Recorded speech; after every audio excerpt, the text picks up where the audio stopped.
Recently, the consumer genetic testing company 23&Me announced that it was filing for a Chapter 11 bankruptcy, and that has caused a small panic about what will happen to its genetic database. Heather thinks about software. Now, I'm not one of those people who freaks out about privacy. I don't care that Facebook uses my data to send me 20 ads about ludicrously expensive socks every day.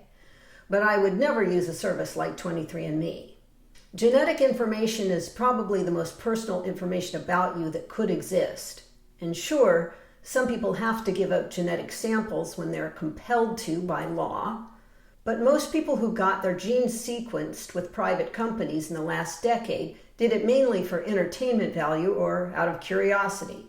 I mean, sure, if you find out you're 15% Estonian when your family never mentioned any Estonians in their background, suggesting that someone on your family tree may have been born on the wrong side of the blanket, it makes for lively conversation at holiday gatherings.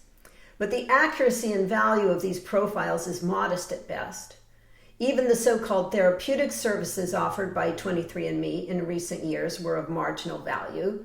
You might find out that one of your genetic sequences correlates with a slightly higher predilection for a disease like Alzheimer's than the general population, but that doesn't mean you will get Alzheimer's, and even if you do, it's unclear how to use your genetic information to prevent that outcome. If you want to read more about the questionable value of this kind of testing for health purposes, I will link to an article in the description.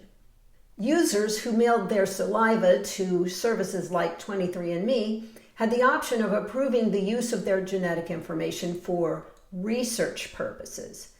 And most users probably thought that sounded benign or allowed it out of sheer inattention.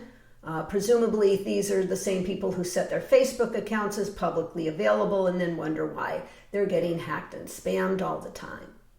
Unfortunately, giving genetic information to companies like 23&Me exposed not only the users, but their families as well. There's an interesting series on Netflix called The Genetic Detective. I recommend it because the process of genetic forensic detection is interesting, even though I didn't care much for the reality show flavor, the main character, or her taste in home decor.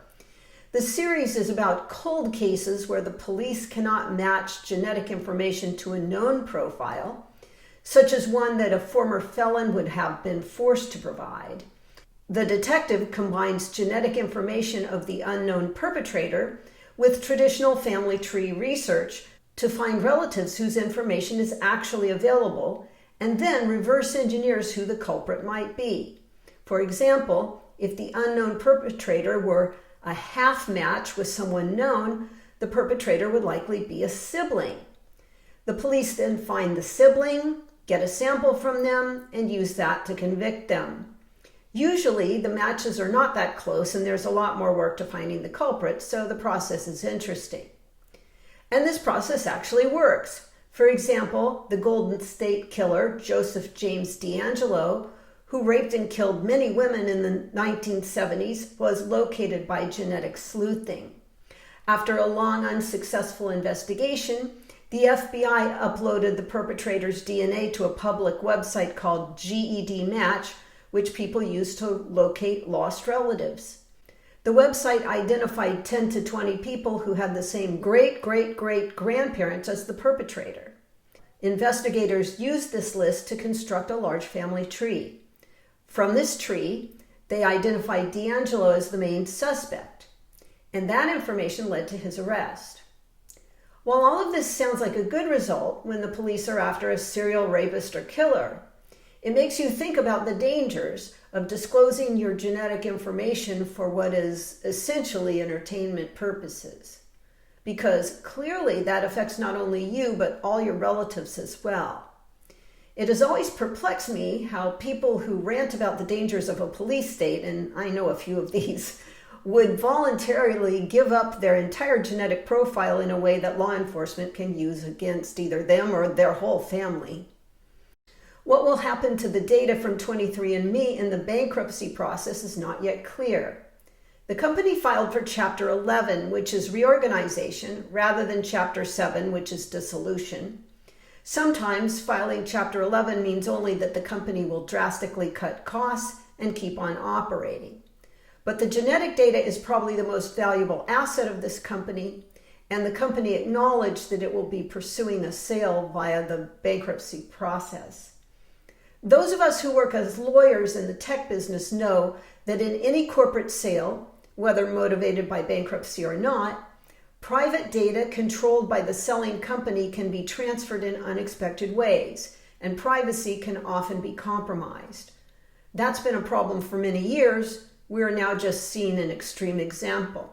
With 23&Me, perhaps it's less of an incremental problem when you consider that 2 years ago, they already had a data breach that exposed the data of nearly 7 million of their users, which is half their users. So the bankruptcy concern is, I guess, only a problem for the other half. If you want to delete your data from 23&Me, I will link to some instructions. Liking and subscribing makes me think more. Heather thinks about software.